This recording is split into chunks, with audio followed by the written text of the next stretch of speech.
I'm Mario Borja. I am with the Chetlu Inc. group. It's called Chamorro Hands Education Links Unity. Our mission with this group is to promote our Chamorro culture. Our Chamorro culture through education and learning. And part of our education process is to share with the people of our islands and the people of the United States here, especially in San Diego, who we are as Chamorros from the work we do, the foods we eat, the songs we sing, the customs we wear, and the culture and traditions that we promote. And the fish to an island is just food, abundance, because by definition, an island is a piece of land surrounded by water. And in all of Oceania, to include Micronesia, Polynesia, and Melanesia, there are 25,000 islands. 25,000! 25,000 surrounded by water. So fish and fresh water are important subsistence for the life of an island. Well, if an island did not have any canoes of any type to go fishing with, then you can say that they're limited in subsistence. That's why islanders build canoes. Here we have a replica, an 8-foot replica of one of the largest canoes that the Chamorro people have built. This is called the Sakman, S-A-K-M-A-N, Sakman. I'm building this canoe in real size now. Now, why build a canoe? Modern technology gives us other options. Well, the canoe itself is really an identification of who we are as Chamorros. As every island has their own specific design, the Sakman is to the Chamorros as the Va'a is to the Hawaiians.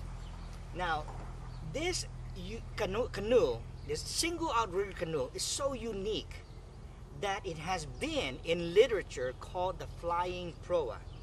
Well, what gives it that special feature? Its design. It's asymmetric in design. If you see right now that the front, from this view here, the left side of our canoe is symmetric to the right side. It's the front view that gives it away. The front view shows that there is a flat portion of the canoe and a bauji or belly portion of the canoe. Our ancestors came up with this design, I'm sure, after many experiences of other types of canoe, other dimensions.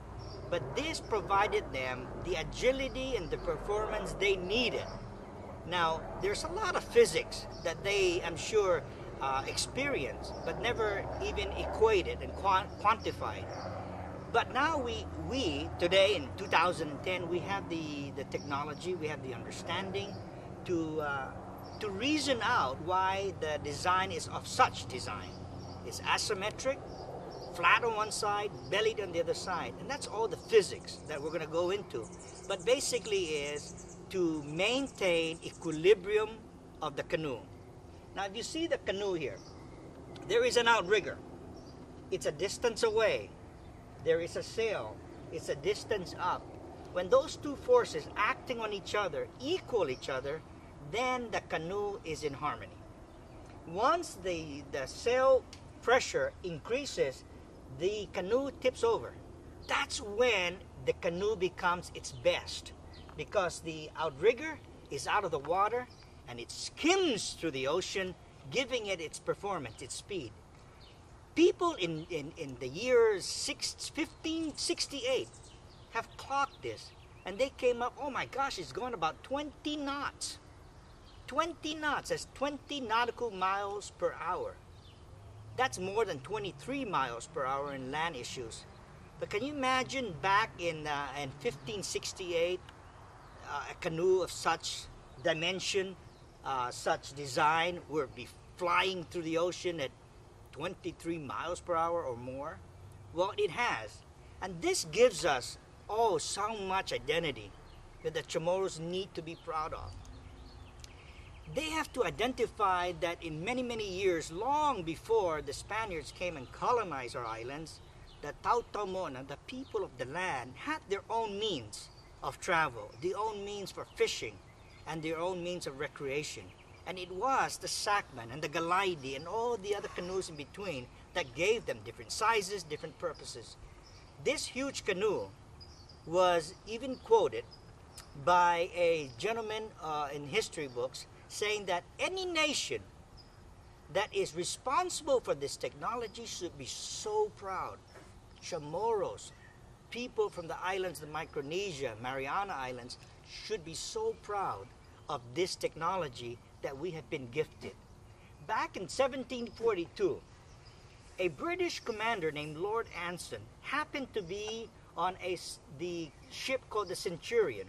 That Centurion came into the islands of the Micronesia, happened upon the island of Tinian. While there, they came across a Sakman darting in the horizon. They approached a Sakman and found it to be from Guam. Well, they commandeered the canoe. History tells us they were warring nations, the British and the Spaniards, but that forced him to commandeer the canoe and destroy the canoe, because it was the only conveyance that people can go back to the islands and summon the authorities. Hey, the British are here, the British are here. So they destroyed the canoe.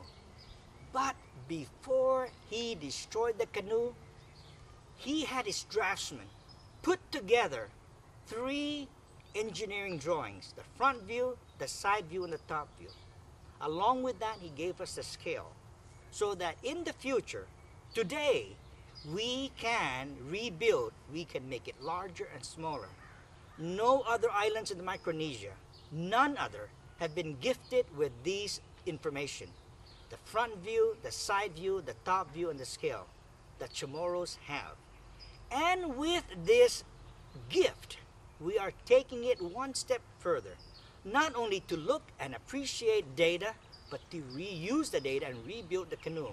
So today, after building this model, 8-foot model, we have learned a lot. Learned the difficulties, the concerns, the angles, the cuts, the dimensions, the sizing, everything we've learned. And we're learning more, but we're gonna continue, and the next step. Why just build a model? We're gonna build the real thing. We are building right now, as you and I speak, a 40-foot canoe called the Sakman. And we're gonna show you that in a few minutes.